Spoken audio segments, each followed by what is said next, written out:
દુર્લભ સબ ગ્રંથ હી ગાવા, કે બધા ગ્રંથો પણ એ જ કહે છે કે મનુષ્ય તન એ શ્રેષ્ઠ છે. કારણ કે દેવતા થઈએ ને તો એની મર્યાદા છે કે તમે દેવ થાવ તો ઇન્દ્ર થયા તો તમારે ઇન્દ્રલોક એટલે કે સ્વર્ગને સાચવવું જ પડે. કઈ ઇન્દ્ર થવાથી સુખ નથી, કારણ કે ઇન્દ્રની ફરજ શું છે તો કે ઉનાળો આવ્યો સૂર્યદેવ જાઓ જઈને તપો, ચોમાસું આવ્યું વર્ષાને કહેવાનું, વરુણદેવને વાયુદેવને કહેવાનું જાઓ જઈને વરસો, શિયાળો આવ્યો એટલે પાછી ઠંડક કરવાની, જીવજંતુનું પોષણ ઉગાડવાનું, મનુષ્ય માટે પોષણ ઉગાડવાનું, પશુ પક્ષી જીવ જંતુ એના બધાના જન્મની ક્રિયા બધું પોષણ વૃદ્ધિ બધું સાચવવાનું, પ્રકૃતિના તમામ તત્વોને સાચવવાના. જે દેવ થાવ એની એક ફરજ છે, એટલે દેવ થવામાં પણ સારું નથી. તો કે સારું ક્યાં છે તો કે મનુષ્ય દેહમાં, કે જેને ફરજ કોઈ નહીં, બસ કેવલ પરમાત્માનું સ્મરણ કરો ને લહેર કરો. આ તો આપણને એસી કાર જોઈએ છે એટલે આપણે માણસે બનાવેલા કાગળના પતાકડા ભેગા કરવા દોડીએ છીએ. બાકી એક દિવસ નોટબંધી આવી હતી, કોઈ એની સામું નથી જોયું, જેટલાની પાસે હતું એ કાઢવા માટે દોડ્યા, જેને ભેગું કરવા દોડતા હતા. એટલે આ કિંમત આપણે બનાવી છે. આ તો પૃથ્વી પથ્થરથી બની છે. જો પૃથ્વી છે એ રૂપિયાના સિક્કાની જે ધાતુ આવે છે એનાથી બની હોત અને એના જગ્યાએ પાણાના કટકા ક્યાંક ક્યાંક જડતા હોત તો માણસ સોના અને ધાતુના બદલે પાણા ભેગા કરતો હોત. જે વસ્તુ ઓછી છે એની કિંમત વધારે છે અને જે જાજી છે એની કિંમત નથી.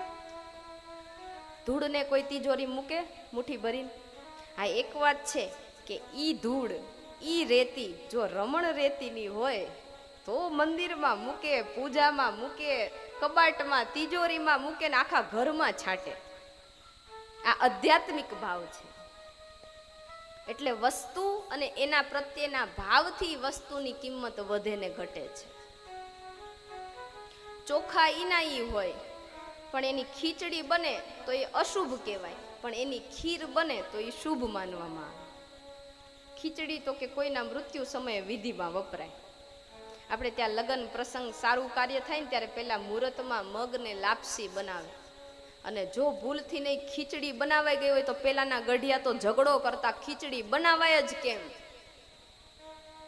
હવેની જનરેશનને આ બધી નહીં ખબર હોય, એ પાછા એમ કે એ તમારા જૂનવાણી વિચારો છે. હશે બાપા.